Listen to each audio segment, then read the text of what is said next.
जन्मांतर में नामदेव जी ने बहुत भजन किया था पूर्व में, तो बाल्यावस्था से भगवान के नाम में और रूप में बड़ी आसक्ति थी नामदेव जी की स्वाभाविक।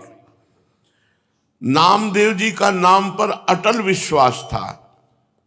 बाल्यकाल से ही सर्वदा वो विठ्ठल विठ्ठल विठ्ठल, जय राम कृष्ण हरि, जय राम कृष्ण हरि ऐसा जपते रहते थे नामदेव जी।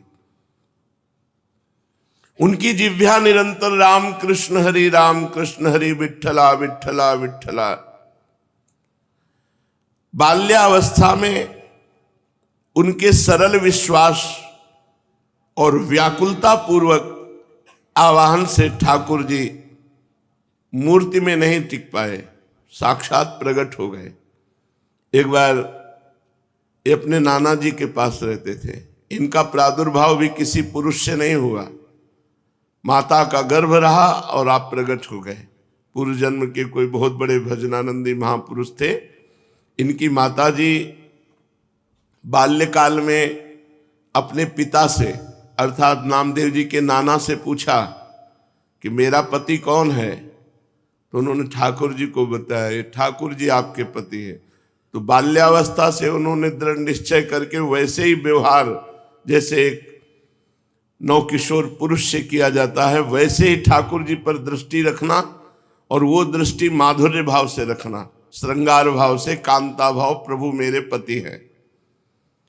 जब ये नवयुवती हुई तब इन्होंने प्रभु से कहा कि मेरी मांग है कि मेरे संतान हो अब आपसे, जब आप हमारे पति हो तो आप हमारे संतान प्रदान करें। तो अनंत ब्रह्मांड जिनके संकल्प से प्रकट हुए, उन्हीं भगवान के संकल्प से नामदेव जी महाराज गर्भ में आ गए। अब जब गर्भ बढ़ने लगा तो आपस में लोगों की चर्चा होने लगी, देखो सयानी लड़की का ब्याह न हो करने से यही दुर्गति होती है।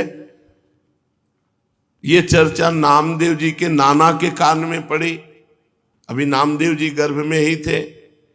उन्होंने बेटी को बुलाया और कहा, ऐसा तो हम कभी नहीं सोच सकते थे कि हम इतने महाभागवत ठाकुर जी की सेवा परायण, बच्चापन से तुम्हें धर्म की शिक्षा दी, तुम गर्भ कैसे धारण कर लिए, कौन है तुम्हारा पति?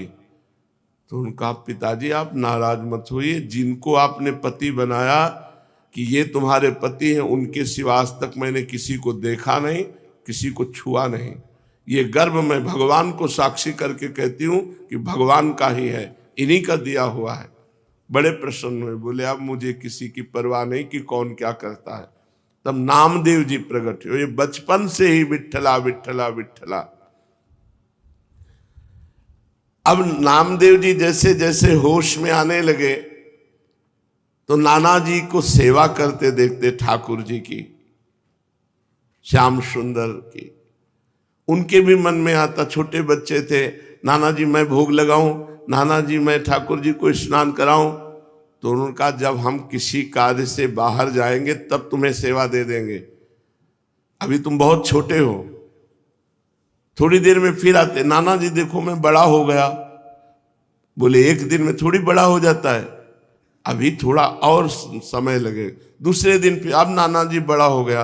बोले ठीक है, तुम सेवा के लायक बड़े हो गए हो, लेकिन जब हम जाएंगे कहीं तब। तीसरे दिन, नाना जी आप कब जा रहे हैं, कहीं तो जाइए आप।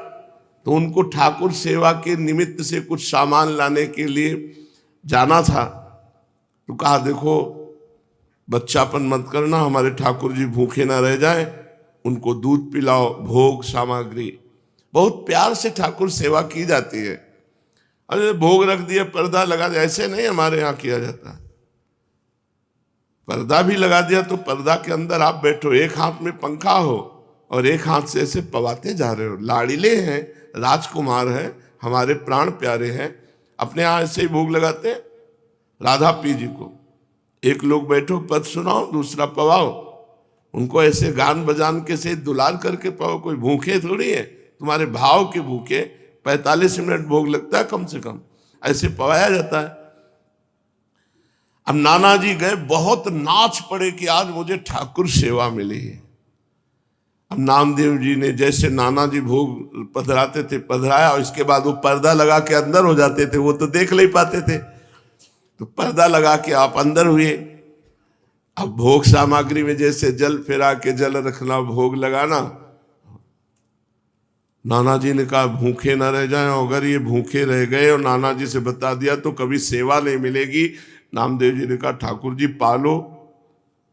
वहां तो ठाकुर जी पा ही नहीं रहे, वो भाव से भोग लगाते थे। हम लोग सबसे बड़ी पीड़ा ये थी कि नाना जी को ठाकुर जी कह देंगे कि मैं भूखा हूं और भोग नहीं पाया तो हमें सेवा नहीं मिलेगी। नामदेव जी ने बार बार प्रार्थना की, जब नहीं पाए तो नामदेव जी ने कहा कि देखो अगर नहीं पाओगे छुरी ली, कहा अपना गला काट देंगे, आपको पाना पड़ेगा, नहीं हमारी सेवा छूट जाएगी। अब वो सीधे एकदम सरल बच्चा बिल्कुल सच्चाई में उतर आए, वो भगवान प्रकट हो गए। कहा पाओ, बोले हम रोज वैसे ही पाते थे जैसे तुम पर्दा लगा दिया, हम ऐसे भाव से पा लेते थे, तुम तो जबरदस्ती कर। बोले नहीं, पूरी थाल का पाओ। जब शिकायत करोगे नाना से कि हमें भोग, ठाकुर जी बातचीत कर रहे, अपने हाथ से नामदेव जी दूध पिला रहे ठाकुर जी को।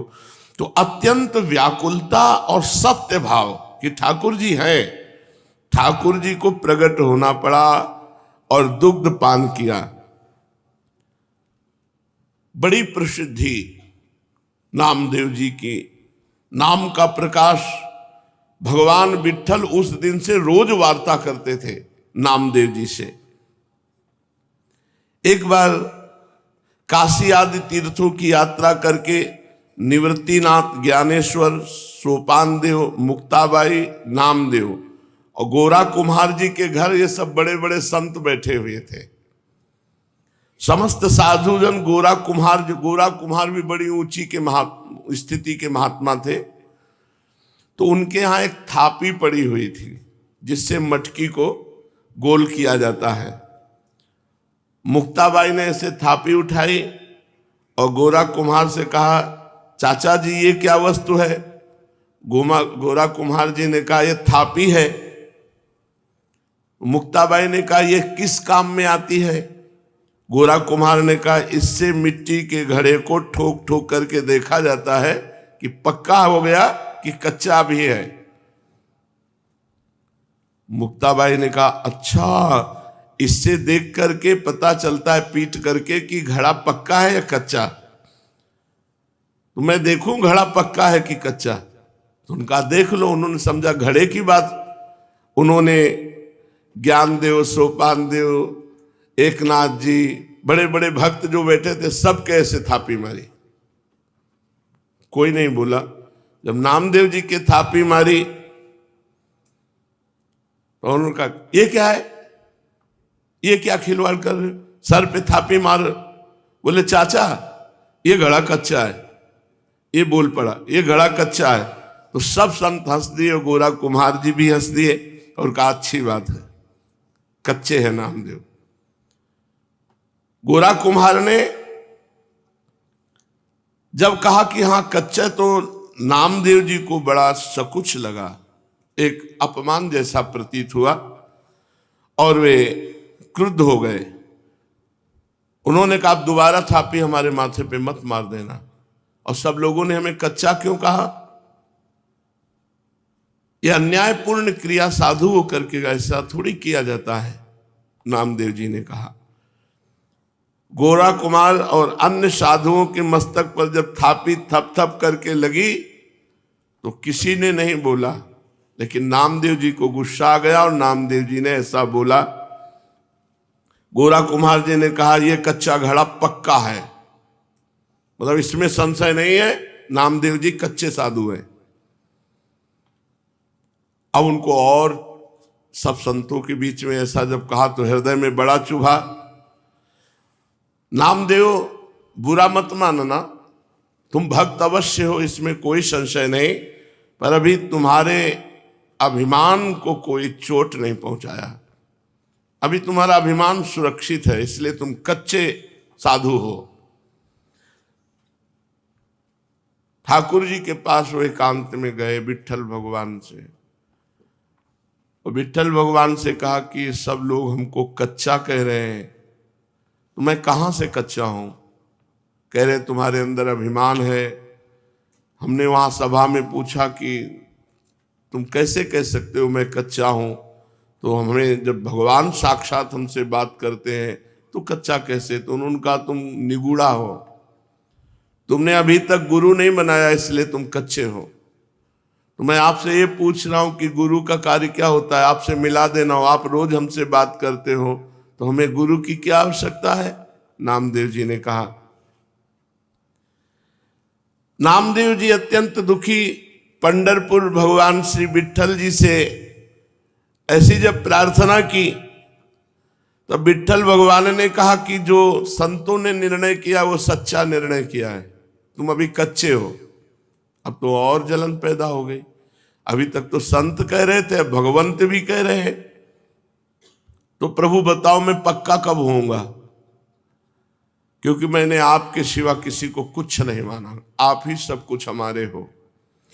देखो, जब तक तुम गुरु को स्वीकार नहीं करोगे तब तक तुम चाहे हमारे गले लगो, हमसे बात करो, हमारे संग खेलो, तो भी तुम कच्चे ही रहोगे। हम तुम्हारे साथ सदैव रहते हैं, किंतु इस पर भी तुम्हें किसी मनुष्य देहधारी पुरुष को गुरु रूप स्वीकार करके उसके सम्मुख साष्टांग दंडवत होकर उसकी शिक्षा ग्रहण किए बिना तुम पक्के साधु नहीं हो सकते। क्योंकि तुम्हारा अहंकार जो कहते सुरक्षित है। जब गुरुदेव के चरणों में साष्टांग लौटोगे और उनके वचन सुनोगे तब तुम्हारा अहंकार नष्ट होगा। अतएव तुम गुरु का वर्ण करो। तो नामदेव जी ने कहा कि प्रभु मैं कहाँ गुरु खोजूं, किसको गुरु बनाऊं? तो कहा जाओ, सामने जंगल है, उसमें एक भगवान शंकर का मंदिर है, उसमें एक विशोबा खेचर नाम के महापुरुष पड़े हुए हैं, उनको गुरु रूप में वरण कर लो। वहां गए, बड़ी विचित्र दशा देखी। वो बड़े अवधूत कोटि के महापुरुष भगवान शंकर के पिंड पर जो चिन्ह है शिवलिंग, उस पे तो पैर रखे हुए हैं और डेहरी पे सर रखे हुए आराम से सो रहे हैं। नामदेव जी गए, उन्होंने कहा कि इनको क्या गुरु बनाए, ये तो साधारण वैष्णव धर्म को भी नहीं जानते हैं। शिवलिंग पर पैर रखे हैं और डेहरी पर सिर रखे हैं। कहा महात्मा शिव जी से पैर हटाइए। तो आंख खोल के देखा और कहा बेटा जहां शिव ना हो वहां पैर रख दो। इस बात को समझ नहीं पाए कि कण कण शिव स्वरूप है, कोई ऐसा कण नहीं जहां शिव ना हो। उन्होंने पैर पकड़ा और हटाया, जे ही हटाया तो वहां दूसरा शिवलिंग, जिधर हटाते उधर शिवलिंग, क्योंकि सिद्ध महापुरुष ओहो चरणों में गिर गए। कहा बेटा कोई कण ऐसा नहीं जहां भगवान ना हो। बस नामदेव जी के हृदय में ये बात बैठ गई, कोई कण ऐसा नहीं है जहां भगवान नहीं, सर्वत्र भगवान है। नामदेव जी को उपदेश दिया। नामदेव जी ने विशोबा जी के चरणों में आत्मसमर्पण कर दिया। नामदेव जी विट्ठल भगवान को केवल मंदिर में ही मानते थे। एक दिन एक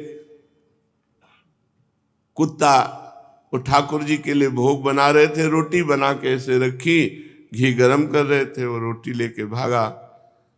गुरुदेव की बात याद आई, कोई कण ऐसा नहीं जहां श्री भगवान न हो। तो कुत्ते में भी भगवान है। कटोरा घी का लेके पीछे भागे चले जा रहे, प्रभु रूखी मत खाओ, घी चुपड़ा लो। नाथ अब हमसे छुप नहीं सकते, गुरुदेव की कृपा हो गई, आप ही हो। कुत्ते में भगवान को ढूंढ लिया। भगवान विट्ठल भगवान कुत्ते से प्रकट हो गए और कहा देखा गुरु कृपा देखी, मैं ही मुक्ताबाई के हृदय में बैठकर तुम्हारे थाप मार रहा था, तो तुमने मुक्ताबाई में मुझे न देखकर मंदिर में आके शिकायत की, और आज गुरु कृपा हो गई तो कुत्ते में तुमने मेरे को पा लिया, कुत्ते में मेरा साक्षात्कार कर लिया।